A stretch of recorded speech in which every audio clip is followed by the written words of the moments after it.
narrated by Samina नजीर खलीफा, जिला परिषद Urdu school बिळूर, taluka जत, जिला सांगली.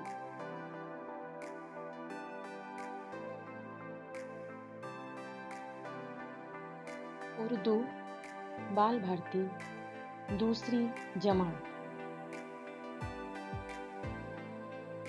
सफ़ा नंबर 62, सबक नंबर 15. हसन गंगू.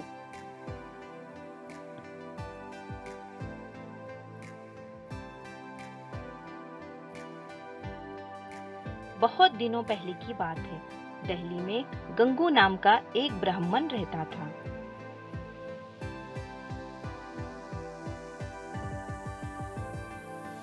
वो दिल्ली के बादशाह मोहम्मद शाह तुगलक के दरबार में आया जाया करता था.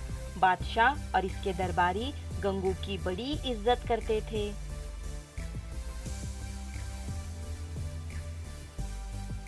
गंगू ब्राह्मण के यहाँ एक नौकर था जिसका नाम हसन था. हसन बहुत गरीब था मगर मेहनती और ईमानदार भी था. दिन भर वो गंगू के खेत में काम करता था.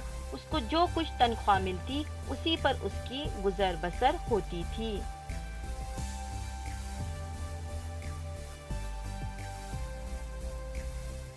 एक रोज हसन खेत में हल चला रहा था. उसका हल किसी चीज में फंस गया. हसन काम करने से रुक गया. उसने जमीन खोद कर देखा तो वहाँ एक घड़ा था. वो घड़ा अशरफियों से भरा हुआ था.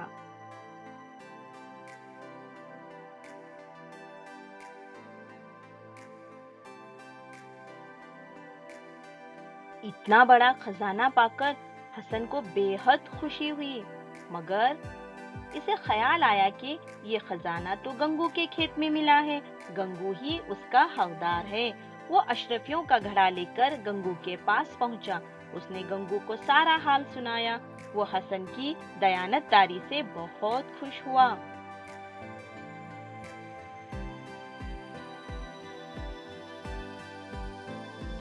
एक मर्तबा हसन की दयानतदारी का जिक्र गंगू ने बादशाह से किया. बादशाह पर भी इसका बड़ा असर हुआ. उसने हसन को अपने दरबार में मुलाजिम रख लिया.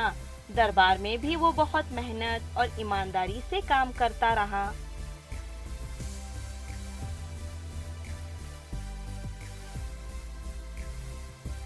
कुछ दिनों बाद बादशाह ने हसन को दक्कन का सूबेदार बना दिया.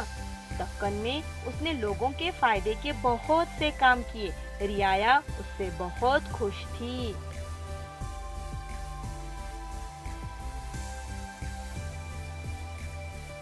कुछ अरसे बाद हसन खुद दक्कन का बादशाह बन गया. बादशाह बनने के बाद भी वो अपने मालिक का नाम न भूला. उसने अपने नाम के साथ अपने मालिक का नाम भी जोड़ दिया और हसन गंगू कहलाया.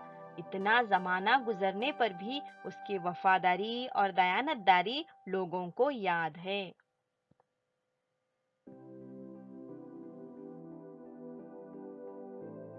बच्चों, आपको हसन की कौन सी बात पसंद आई हमें बताएं और हसन में कौन कौन सी खूबियां थी वो अपनी बयान में तहरीर करें.